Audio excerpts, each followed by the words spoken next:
সবচেয়ে বেশি উপভোগ করতে পারবেন। কারণ যারা একবার এটা এক্সপেরিয়েন্স করেছেন তাদের ক্ষেত্রে এটা কমন হয়ে গেছে। যারা এক্সপেরিয়েন্স করেননি তাদের জন্য এটা সেরা একটা ফিলিং লাগবে।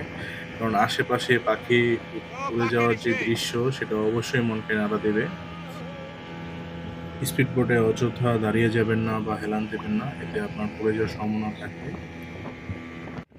সুপ্রিয় দর্শক, আমরা চলে এসেছি মহেশখালী ইসল্যান্ডে। তো দেখতে পাচ্ছেন এখানে সুন্দরবনের ম্যানগ্রোভ ফরেস্টের মতো গাছগুলো একদম সমুদ্রের উপরেই বেড়ে উঠেছে।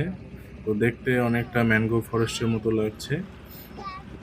তো আমরা আস্তে আস্তে ফেরিঘাটের দিকে রওনা হচ্ছি। মহেশখালীর যে ফেরিঘাটটা রয়েছে সেই ফেরিঘাটে আমরা সাবধানতা অবলম্বন করে আমরা ফেরিঘাটে উঠে গেছি। মহেশখালীর সৌন্দর্য উপভোগ করার জন্য দুই পাশে গাছ ঘিরে যে সরু রাস্তাটা আছে সেটা দিয়ে আমরা হেঁটে চলেছি একটি অটো